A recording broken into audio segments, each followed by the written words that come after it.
E aí, hoje a gente vai mergulhar numa história, mas não uma história qualquer. É a saga do Bitcoin, contada não como um ativo financeiro, mas como uma verdadeira jornada do herói. Uma jornada cheia de desafios, de batalhas épicas contra um inimigo gigante. E para começar, a tese central aqui é bem forte e já define o tom da coisa toda. A ideia é que o Bitcoin não é o problema, não é a bolha, ele seria a agulha. A agulha que vai estourar o que estão chamando por aí de bolha de tudo. Mas o que seria essa tal bolha?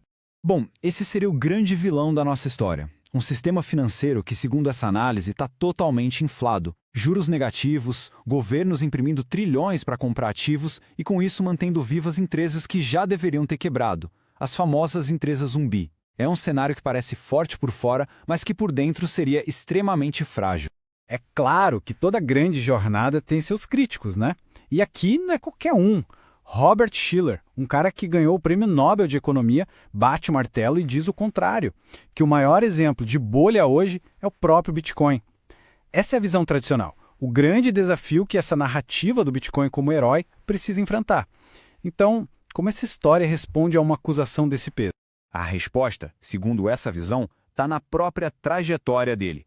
A jornada do Bitcoin é toda marcada por provações, por altos e baixos violentos que, nessa saga, são vistos como verdadeiras batalhas. Vamos dar uma olhada em como isso aconteceu. Olha só esses números, é impressionante. Em 2011, o preço multiplicou por 100 vezes. Em 2013, subiu mais de 20 vezes e depois, no mesmo ano, mais 13 vezes. Aí em 2017, quase 15 vezes de novo. Cada um desses picos absurdos foi chamado na época de a bolha do Bitcoin. E o ponto-chave é exatamente este. Depois de cada pico e das quedas brutais que vieram em seguida, o Bitcoin não morreu. Pelo contrário, ele sobreviveu e, com o tempo, alcançou preços ainda mais altos. É aquela clássica imagem do herói que apanha, cai, mas levanta sempre mais forte, mais resiliente. No fundo, essa luta toda no preço é uma guerra psicológica, uma guerra de nervos. De um lado tem o tal do FOMO, o medo de ficar de fora, que joga os preços lá para cima. Do outro, o FUD, que é o medo, a incerteza e a dúvida, que derruba tudo. O mercado vira um campo de batalha de emoções humanas. Mas beleza, a gente viu as batalhas. Mas e a alma do herói? Qual é a força real por trás disso tudo? Não pode ser só preço, né? Vamos ver agora o que seria a fonte do poder do Bitcoin, o seu valor de verdade. Pois é, essa é a pergunta de $1 milhão, né? Tirando a especulação, para que ele serve de verdade? Por que alguém usaria isso se já existem tantas outras formas de dinheiro? Bom, é aí que entram os superpoderes do Bitcoin. Primeiro, poder mandar dinheiro para qualquer canto do mundo sem fronteira, sem pedir permissão para banco ou governo. Segundo, é um bem muito difícil de ser confiscado. E terceiro, que talvez seja o principal, ele funciona como uma reserva de valor que ninguém consegue imprimir mais. A escassez dele é garantida por matemática. E a origem dele? A origem é quase cinematográfica. O primeiro bloco da história do Bitcoin, o bloco Gênesis, tem uma mensagem escondida. É a manchete de um jornal de 2009, falando sobre o governo salvando os bancos de novo. Ou seja, o Bitcoin já nasceu como uma resposta, um protesto contra a fragilidade daquele sistema. A missão dele estava clara desde o dia. E como é que esse poder todo aumenta? Bom, tem uma coisa chamada Lei de Metcalfe. De forma bem simples, ela diz que o valor de uma rede cresce muito mais rápido do que o número de usuários. Ou seja, quanto mais gente entra na rede do Bitcoin, mais forte e valiosa ela fica para todo mundo, e de forma exponencial. Por muito tempo, essa luta foi meio solitária, sabe? Era o Bitcoin e uma comunidade pequena de entusiastas. Só que o jogo virou. Recentemente, a história entrou numa fase completamente nova, com a chegada dos gigantes do mercado. A gente está agora no que estão chamando de fase 4 dessa jornada. É a fase da adoção institucional. Não são mais só pessoas físicas. Agora a gente está falando de empresas, fundos de investimento, corporações bilionárias entrando na arena. A luta ganhou aliados muito, mas muito poderosos. E olha só quem são esses novos aliados. A lista é pesada.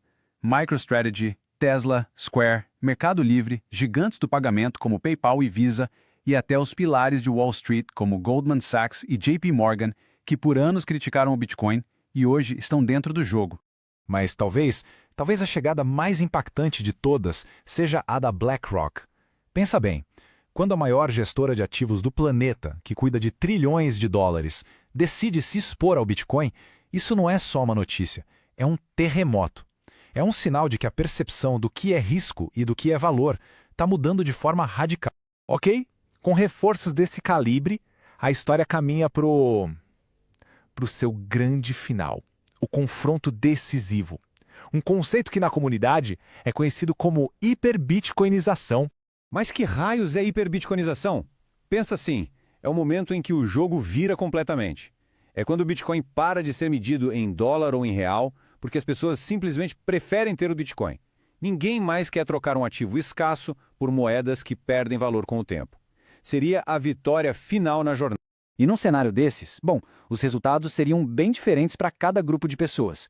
Os mais ousados, os alavancados, poderiam ter ganhos absurdos.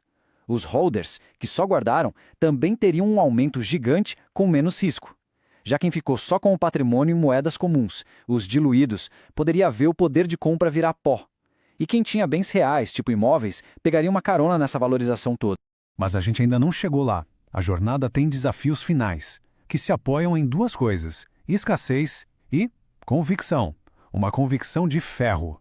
Dá uma olhada nesse número, ele é brutal. Se a gente pegar todos os 21 milhões de bitcoins que vão existir um dia e dividir pela população do mundo, daria só essa fraçãozinha para cada pessoa. Isso mostra o que é escassez digital de verdade. É um conceito muito poderoso.